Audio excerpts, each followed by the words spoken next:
Bonjour à tous, nous voilà donc pour l'épisode 2 de la saison 3 de She-Ra, les princesses du pouvoir. Xana, princesse numéro 1, c'est à vous. Alors, pour cet épisode, ça va être un pouce bleu. Bon, alors, comme d'habitude, il y a une partie rébellion et une partie horde. Je vais commencer par la partie rébellion parce que elle est sympa, mais c'est la moins intéressante. Alors, en gros, ce qui s'y passe, c'est qu'ils arrivent au désert cramoisi pour chercher pour aller au centre du désert. Du coup, ils veulent aller au centre du désert pour trouver des trucs sur Mara. Et du coup, ils arrivent dans un espèce de bar un peu malfamé. Et t'as Adora qui est en mode bonjour, on est des étrangers, machin truc, est-ce que vous pouvez nous mener au désert, au centre du désert cramoisi. Donc ils se font surprenamment, ils se font prendre à partie, sauf que là, il y a une grosse baraquée du nom de Katacera, je crois, je sais plus son nom exact. Bref, une grosse baraquée qui arrive, qui défonce les deux brigands qui essayaient de les foutre dehors, quoi, qui essayaient de s'en prendre à eux, et Chastera, ok, merci Marianne, et qui se dit, bah, dans le désert cramoisi, la règle numéro 1, c'est de ne faire confiance à personne. Ah, donc du coup, vous pouvez nous mener au centre du désert? Bien sûr. Vous le sentez venir, la couille, ou pas? Vous la sentez venir? Donc, il y a toute une partie où il s'avance dans le désert. Bon, il y a Flèche d'Or et Scintilla qui sont en mode putain, qu'est-ce qu'on fait là? Et t'as Adora qui passe du temps avec Chastera. On apprend que dans le désert, tout le monde fuit quelque chose, machin truc, donc ils essayent de voir qu'est-ce que Chastera fuit, et elle répond pas. Et au bout d'un moment, ce qui se passe, c'est qu'au lieu de les amener au centre du désert, elle les amène dans un piège. Alors là, je l'avais pas vu venir, ça. Surtout que 5 minutes avant, elle disait ne faites confiance à personne. Ça, c'est typiquement la phrase du traître de service, ça. Ce genre de phrase. Et du coup, ce qui se passe, c'est qu'ils se font. Ils tombent dans un piège avec les deux brigands que Chastera avait foutu dehors. Et donc, ils se font endormir par des flèches, ils se font voler, machin truc, et ils sont abandonnés dans un trou. Donc, ils se réveillent, ils essayent de sortir du trou, ils galèrent parce qu'ils sont ils sont encore sous l'effet du, du sédatif visiblement, et du coup, mais finalement, ils arrivent à sortir. Il y a Adora qui déprime, Scintilla et Flèche d'Or qui la rassure. Puis, coup de bol, Chastera a laissé des traces. Alors, pour quelqu'un qui vit depuis je sais pas combien de temps dans le désert, t'as été vachement négligente, cocotte. Bah, Hein. elle pensait pas qu'il sortirait du trou, hein. Ouais. Ouais, c'est un peu facile quand même, c'est vrai, mais. Et finalement, bah, il retrouve Chastera et les deux autres. Donc on voit que Chastera, visiblement, elle s'en veut un peu parce qu'elle avait quand même tissé 2-3 liens avec Adora, quoi, pendant le temps où elle essayait de l'embobiner. Et finalement, il y a une bagarre qui s'ensuit avec Scintilla qui. Alors, on a bien mis l'accent sur le fait que Scintilla, elle a des mines de téléportation. Par contre, lors du combat, elle se téléporte comme elle veut. Hein. Pas de soucis. Bah, Après avoir bien galéré à sortir du trou, Voilà. elle a assez de magie pour se téléporter comme elle veut. C'est pour ça qu'on suppose que c'est parce qu'elle était encore sous l'effet du sédatif. C'est le seul truc qu'on Oui, voit, sinon. mais même, alors qu'elle soit pas efficace pour sortir du trou à cause du sédatif, je veux bien. Mais mine de rien, elle dépense quand même son énergie, quoi. Ah, ça, on est d'accord. Hmm. Donc il y a ça. Finalement, ils arrivent à maîtriser.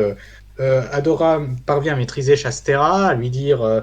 Et finalement, elle se transforme en Shira sous les yeux de Chastera. Chastera qui est en mode wow, c'est Shira, machin. Mais et c'est là que Adora dit ouais. On n'apprend pas vraiment ça à la Horde. Et en fait, Chastera vient de la Horde et elle a déserté quand elle a su qu'elle était de la chair à canon pour Hordak. Donc finalement, Adora lui dit bah, si tu veux, tu peux nous rejoindre à la rébellion, mais elle est moyens chauds, quoi. Mais finalement, elle finit par, grâce au discours d'Adora, elle finit par se dire je vais quand même affronter mes peurs, mes problèmes, etc.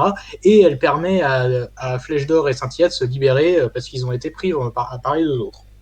Et finalement, donc tu as les deux brigands qui s'enfuient, et finalement, Chastera, et cette fois c'est pour de vrai, les amène au centre du désert où ils trouvent un gigantesque vaisseau qui appartient visiblement à Mara. Donc ça s'arrête là pour du côté d'Adora. Et maintenant on a la partie sur la Horde qui honnêtement m'a juste fait hurler, mais Hordak, Entrapta, mais embrassez-vous, bordel de merde. Parce que ce qui se passe, c'est que Entrapta et Hordak continuent leurs expériences sur mener des portails, tout ça, sauf qu'ils font un essai où la machine s'emballe. Donc, il y a Entrapta qui essaye de l'arrêter, et t'as Hordak qui s'interpose en mode non, n'y va pas, ça va exploser, et ça leur explose, et on voit que ils sont ensevelis sous les décombres, seulement Hordak a protégé Entrapta. Donc voilà. Et malheureusement, ça a causé des dégâts sur son armure, etc. Donc son armure est en train de déconner, Hordak. Donc il s'énerve, il met Entrapta dehors alors qu'il essaye de se réparer, quoi.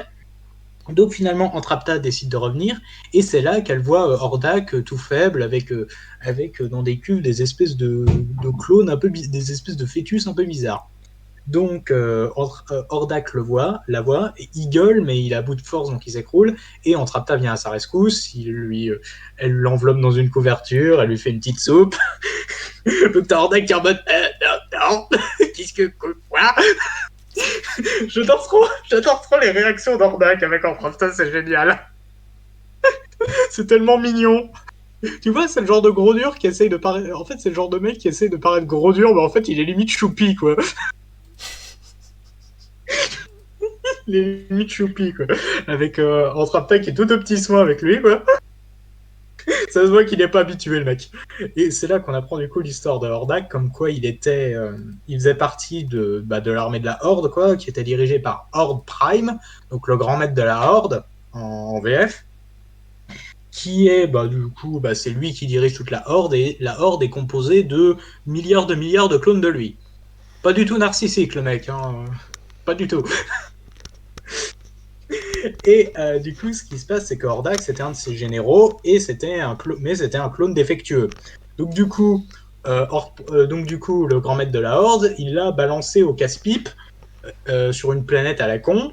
Et du coup, ce qui s'est passé, c'est que Hordak est tombé sur un portail qu'il a expédié sur Etheria. Et de Etheria, avec le peu de moyens qu'il avait, il a fait un grand empire.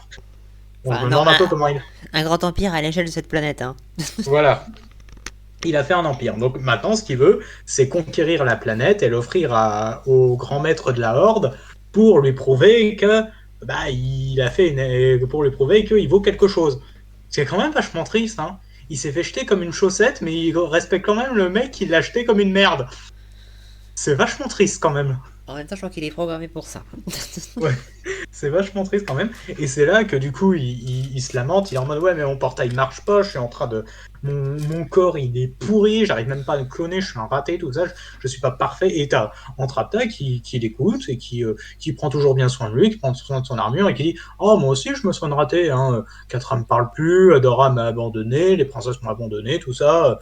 Et puis, regardez Emily. Hein. Elle marche pas bien. Elle fait du bruit. Des fois, elle déconne. Mais c'est pour ça que je l'aime. Hein. C'est pour ses petits défauts. L'imperfection, ça empêche l'invention. L'imperfection, pour moi, c'est génial. Pour moi, l'imperfection, c'est beau. Et moi, quand elle dit ça, tu vois qu'il y a des petits éclairs un peu en mode feu d'artifice derrière elle, et je suis en mode Hordak, Entrapta, embrassez-vous tout de suite. Je sais même plus si ça Ah non, va mais arriver. non mais franchement. Arrêtez de nous faire chier avec Adora et Catra et faites un truc avec Hordak et Entrapta, bordel de merde. Ils sont géniaux les deux là. Et du coup, Entrapta, il termine un peu l'armure d'Hordak. Hordak, il est frais comme un gardon et il est un peu en mode, il est un peu en mode, oui, je reconnais que c'était louable. Ça se voit qu'il a envie de la remercier, mais qu'il Attention, ose pas. et attends, il y a son petit. Bon, maintenant on est au courant, c'est son clone. Son clone qui lui donne un coup de pied parce qu'il a pas assez fait. Il a pas assez dit. Et ça se voit que. Non, mais les deux ensemble, ça marche trop bien, quoi. Et il finit par dire à Entrapta ceux qui vous prennent pour une ratée, ce sont des idiots. Voilà. Ce sont des idiots. Et Entrapta qui dit moi, je suis bien contente de vous avoir comme ami. Non, franchement, la relation Hordak-Entrapta, elle est géniale. Elle est bien meilleure qu'une autre. C'est un des trucs qui me font adorer cette série, quoi. C'est ce duo-là. Il est génial. Et, et franchement, c'est vraiment ça qui me fait mettre un pouce bleu. Ah, franchement, si l'arc avec Adora avait été un petit peu mieux, j'aurais mis un pouce vert. Mais là, c'est pouce bleu, et c'est très bien le pouce bleu. Hein. Moi, le souci avec l'arc d'Adora, c'est que ça va un petit peu vite dans le sens où elle lui fait un peu trop vite confiance. Hmm. Mais bon, Surtout que ça se voit à 30 km que l'autre va leur mettre à l'envers. Quoi. oui. Du coup, ça va être la parole à Kael. Pouce jaune pour cet épisode. Alors, l'épisode peut être bien, mais j'ai vraiment pas accroché parce que pour moi, il y a trop de débilité. Hein, genre, le personnage de Shastara, excusez-moi, est cliché, hein, et on se dit, oh, c'est une traite, on s'y attendait pas du tout, et vous, héros. Alors, je sais que c'est le thème de l'épisode, mais je trouve ça juste débile de la part de la série. Elle nous a habitués à plus intelligent. Ensuite, Adora aurait pu se transformer en Shira bien plus tôt, mais non, elle se dit bon, on va attendre un peu. Hein, c'est un peu mon super pouvoir, mais on va pas trop l'utiliser. Quoi? Après, j'ai un autre problème avec Cynthia, donc ils sont dans un trou, et elle met plusieurs essais à les retéléporter en dehors du trou. Donc, on va me dire que oui, mais ils sont encore sous l'effet de la fléchette, d'endormissement, tout ça. Ok, je peux essayer de l'entendre, même si du coup le fait qu'il se rebatte juste après et que Cynthia qui se téléporte à tout bout de champ parfaitement. Attends, Kael. Le juste après, je suis désolé, mais c'est pas forcément juste après. Hein. Attends, ils ont marché pendant un certain temps dans le désert avant de les retrouver, peut-être. Hein, aussi, hein. Peut-être. Mais par contre, il y a juste un truc qui me dérange et qui vient du tout premier épisode. Cynthia est pas censée devoir se recharger quand elle utilise trop son pouvoir. Non, non, non. Là, elle a quand même utilisé pas mal. Bah Hein. oui. Et le désastre Cramoisi est loin de White Moon. Hein. Ils vont pas y retourner entre chaque épisode. Ah bah c'est sûr qu'elle a utilisé beaucoup de réserves et peut-être qu'elle va être à court, ça c'est sûr. Pour moi, elle aurait dû être à court dès cet épisode, parce qu'il y a d'autres épisodes où elle est à court, mais beaucoup plus vite. Autant les autres épisodes, tu sais pas forcément à combien ils sont de Bright Moon et tout, donc tu peux te dire, allez, là c'est normal, mais là ils sont loin de Bright Moon. Mais Kael, ils ont pas utilisé ses pouvoirs pour venir ici. Oui, mais elle les a utilisés quand même pas mal pendant le combat. Bah oui, c'est ce que je dis. Maintenant, elle va être à court. Mais là, avec ce qu'elle a fait en téléportation, je pense que là, bientôt, elle va être à court. Mais de ce qu'on en a vu, elle n'a pas fait tant que ça pour être. Enfin, maintenant, elle devrait être à court. Mais, enfin, ou presque à court. Pour moi, elle devrait, mais bon. Mais bon, après, même si j'ai critiqué pas mal de points de l'épisode, je ne vais pas lui mettre un pouce rouge parce que il y a un excellent point qui le rattrape pour moi. C'est le passé d'Ordak et sa relation avec Antrapta qui, comme l'a dit Xana, est super mignonne. Hein, franchement, c'est génial. Mais pour moi, cet épisode, au bout d'un moment, m'a quand même un peu ennuyé, j'avoue. Donc, ça sera un pouce jaune. Désolé à tous ceux que je déçois. Au suivant. Du coup, c'est la parole à Chronos. Alors, pour cet épisode, je vais mettre du coup un pouce vert. Je l'ai vraiment adoré. Alors, pour commencer, il y a la partie autour de nos héros qui, je trouve, est intéressante. Déjà, ce que j'aime beaucoup, c'est que c'est comment le désert est représenté. On ressent à quel point. Je trouve que visuellement, c'est réussi. On sent que l'environnement est dangereux. Je trouve que on met plutôt bien ça en scène. Et il y a aussi une ambiance western qui me plaît bien au moment où il y a des protagonistes qui entrent dans un bar. Je trouvais que c'était cool, que ça passait bien et honnêtement, j'aime bien le personnage de Shastra, je crois que c'est ça. Je trouve que un personnage qui est assez charismatique et assez intéressant. Bon, je reconnais, ouais, c'est vrai qu'on nous fait le cliché du personnage font confiance à un inconnu et oh là là, il se retourne contre nous, c'est un piège. Waouh, sans deck. Même Général Akbar, elle peut venir celle-là. Bon après c'est un peu compensé par le fait que du coup on ne fait pas juste une collation, on voit que ce qui rend ce personnage intéressant, c'est le fait qu'on apprend du coup que c'est une ancien membre de l'Empire du coup et du coup du coup il y a Adora qui lui fait confiance et c'est elle du coup, qui va les aider à à continuer leur objectif c'était plutôt pas mal et les combats entre elle et Adora étaient très cool. J'ai beaucoup aimé, mais je trouve que la meilleure partie pour moi c'était entre celle entre Apta et Hordak. On apprend du coup le passé d'Hordak. Il était euh, il était rabaissé par son frère, à savoir Hot Prime, qui est montré comme étant un peu l'empereur Palpatine de la série et je trouve que ça tisse quelque chose de très prometteur pour la suite et aussi ça donne beaucoup de dimensions au personnage de Hordak qui du coup est un personnage très tragique et j'ai trouvé ça c'était très intéressant ça plus le fait que qu'on développe beaucoup sa relation avec Antrapta qui aide Hordak qui est mal en point en lui construisant une armure un peu à la Iron Man et je trouve que et j'ai adoré cette partie. Ça apporte des moments qui sont très mignons entre eux et là c'est vraiment je vous jure la boucle est bouclée. Je veux dire, je crois que le couple entre Apta et Hordak c'est définitif. Là, et je trouve que ouais ça passe honnêtement nickel. C'est pour moi un des points les plus forts les plus forts de la série et c'est la meilleure partie de cet épisode et donc je vais pas avoir grand chose à dire dans l'ensemble. J'ai trouvé que c'était un épisode vraiment très réussi et je trouve qu'il mérite d'avoir un pouce vert. Donc voilà. Brian, c'est à toi. Ah, moi, ce sera rien du tout. Parce que moi, je suis pas, comment dire, ébahi devant cet épisode. Hein. J'ai beaucoup de problèmes avec cet épisode. Je vais en parler. Je commence déjà par la partie où j'ai le moins de problèmes, entre Aptar Dax. Alors, franchement, je vais être très honnête. Vraiment au début de la série, j'avais du mal avec le personnage d'Antrapta. Et là, franchement, elle brille dans cet épisode. Franchement, elle brille. Et ça montre vraiment une facette d'Ordak que je connaissais pas. Donc, ça prouve vraiment qu'il s'est un peu attaché à elle. Donc, pas au point d'être amoureux d'elle. Bon, personnellement, le couple Ordax Antrapta, personnellement, je suis pas fan personnellement. Mais ce n'est que mon avis. Alors, il y a un truc que j'aime beaucoup. On découvre un peu les véritables motivations d'Ordax. Donc, comment dire, il n'a pas conquis Etheria pas uniquement pour le pouvoir. On apprend qu'il a été le clone défectueux d'un autre méchant. Et je me demande si ce ne sera pas lui le véritable méchant de cette série, maintenant que j'y pense. Mais ça, on verra dans les saisons prochaines, des épisodes prochains, voire saison prochaine. Mais du coup, ça prouve vraiment que ce personnage d'Ordax, il a vraiment des motivations vraiment assez intéressantes.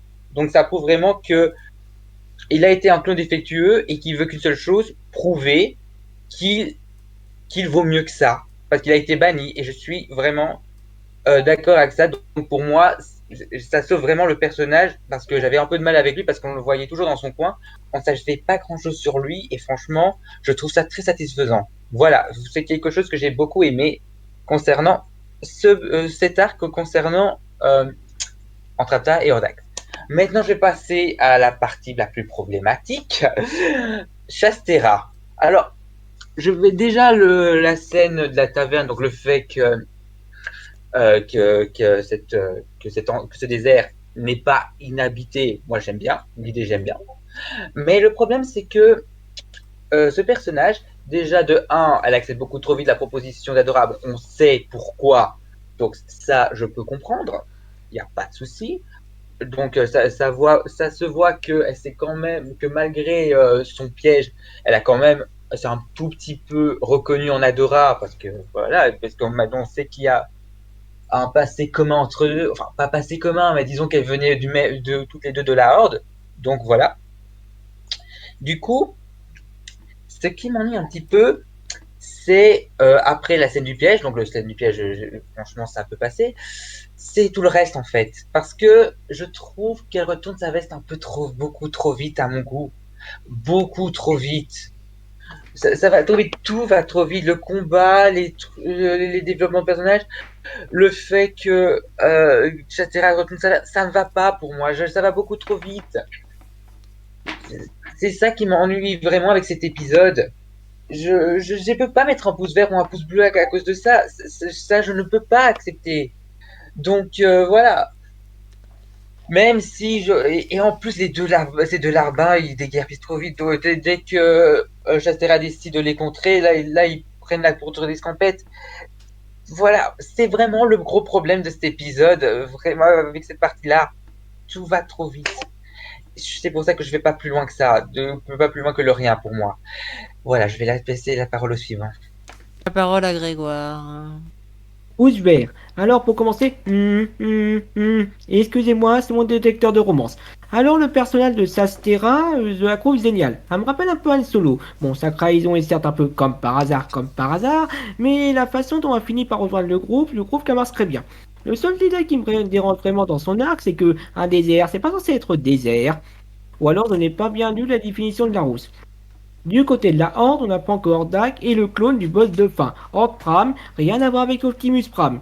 Je le vois venir gros comme une maison qui le traitera toujours comme une merde, peu importe ce que Hordak fera. Quoi qu'il en soit, sa romance avec Encraptal est tellement sous que j'ai envie de chanter. L'amour brille sous les étoiles d'une écran de lumière, éthérien parfaite harmonie, vit sa plus belle histoire, ou un truc comme ça. Bon, j'espère que ce sera pas coupé au montage. La parole à John. Vague pour cet épisode. Je suis à peu près d'accord avec ce qu'a dit Kael, mais je vais en rajouter. Déjà sur pourquoi Adora transformant. Parce qu'en revenant dans ce désert, elle a dû se renseigner. Ou même si elle ne s'est pas renseignée, elle a dû savoir. Je sais pas, ce désert a l'air d'avoir une réputation de 5 cas pour soi. Alors pourquoi elle s'est pas transformée au début? Et ensuite, il y a pourquoi ils ont pas amené Fugor en fait? Parce que Fugor, il peut voler, il peut leur faire déplacer rapidement. Et en plus, on a montré dans l'épisode, dans le segment plutôt remplissage, qu'il devait créer un lien. Au moins, le segment remplissage aurait pu avoir une utilité, mais non. On fait qu'ils y partent comme ça. Et sinon, c'est vrai que c'est royal. La Han Solo bis, j'en ai sincèrement rien à faire. C'est juste un personnage cliché pour moi. Cliché et sans intérêt aussi. Et sinon, et aussi Santilla qui peut se téléporter à tout va. Et je suis pas trop d'accord avec l'argument de Seb. C'est pas le mien, je te rappelle juste que c'est pas le mien. Et du coup, l'autre partie, elle est bien mieux avec Hordak et Entrapta qui ont une relation de couple. On apprend qu'il y a Horde Prime qui a créé les clones là. Et ça, j'aime bien cette story. Voilà, vague zone. Parce que comme d'habitude, un segment très moyen, voire mauvais, et un segment très bon. La parole à Juju, donc Xana, je t'en prie. Alors, pouce bleu, ou quand t'es dans le désert avec des brigands clichés. C'était bien. On rencontre Chassetara, princesse du désert, qui fait partie de la Horde, qui faisait partie de la Horde, et qui s'est rendu compte qu'elle était de la chair à canon. J'aime bien le parallèle entre elle et Adora et leur discussion. J'ai hésité avec un mini pouce vert, car on développe aussi la relation entre Apta Hordak, qui faisait partie d'un autre monde où il a été le clone de l'empereur. Ce dernier s'est débarrassé de lui et s'est retrouvé à Eteria. Maintenant, il cherche à retrouver ses compagnons pour conquérir Eteria. Étant donné qu'il est faible, Entrapta lui fabrique un exosquelette. Ça marche, et il finit par lui dire qu'elle est brillante, et disons qu'ils ont un peu expliqué son histoire. Et Mara avait un vaisseau. En saura-t-on plus sur elle un de ces jours? Volcano, c'est à toi. Alors, pouce bleu. Alors déjà, je dis un truc. Fugor, j'en ai rien à foutre. Je vais même plutôt dire c'est un bon point qu'il soit pas dans cet épisode. On est d'accord. Donc pour dire que je suis largement pas d'accord avec John. Déjà rien que ça. Ensuite, Entrapta.